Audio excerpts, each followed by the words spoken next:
Folks, it's been a few days, but I am back, and today I want to talk about this Rick Chow, Cyrus, Belton case that has recently concluded because, well, I'm not particularly happy with the way that it concluded.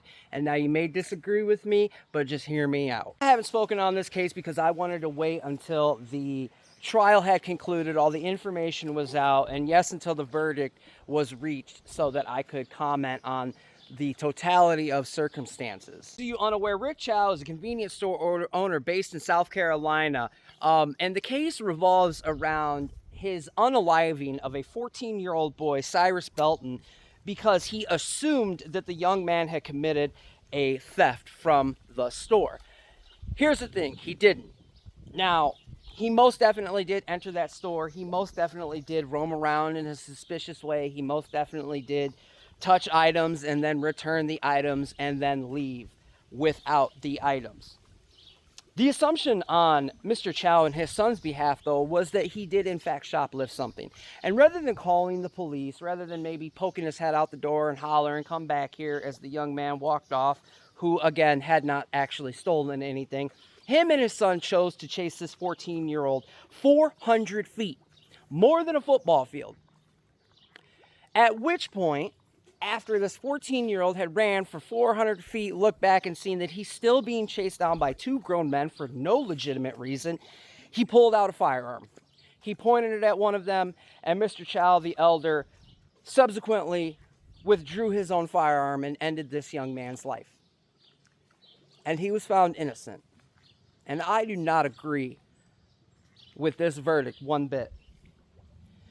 You cannot assault somebody. You cannot create an altercation with somebody thinking that you have the overmatch, you have the advantage, and then when that victim of your menacing and assault pulls out something to equalize the chances of them getting out of this unscathed or with less harm, you then pull out your deadly weapon and end that person's life.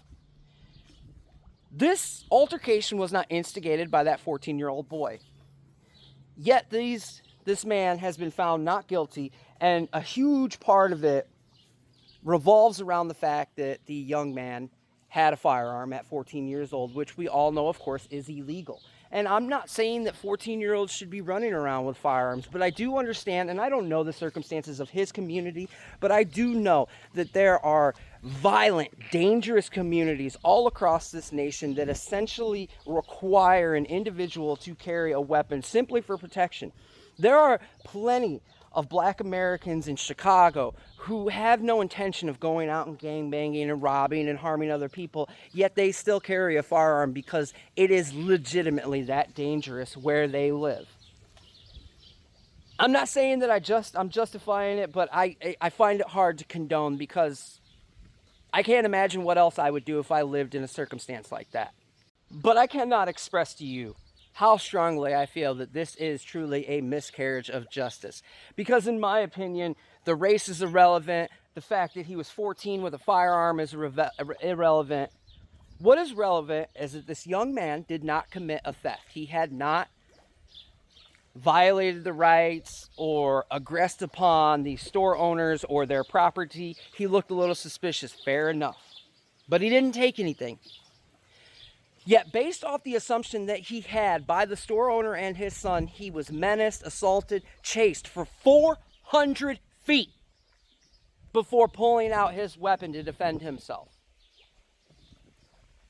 Now, are you saying, those of you that think this is a legitimate ruling, are you saying that a child doesn't have the right to defend himself, especially against two grown men that are chasing him for no legitimate reason?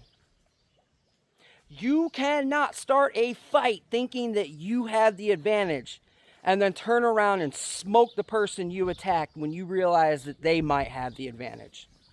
400 feet that young man waited before he turned around. 400 feet before he pulled that firearm and pointed it in their direction. You only chased me 50 feet and I'm probably going to pull mine. I couldn't make it 400 feet. And I'm a grown man. I'd still probably pull my weapon if I were being chased by two other grown men, let alone 14 years old being chased down by two grown men, and you don't know why. Because you haven't actually done anything to them. The gun is irrelevant. The race is irrelevant. What is relevant is that these two grown men chased, menaced, assaulted a 14-year-old boy. And when that 14-year-old boy attempted to defend himself, they took his life, and now they get to go home. That's wrong. It might be wrong that the boy had the gun, fair enough, but no one would have ever even knew he had that gun had they not chased him down without reason. Tomorrow I'm going to be talking about this Carmelo Anthony case because, I think that boy's going to jail.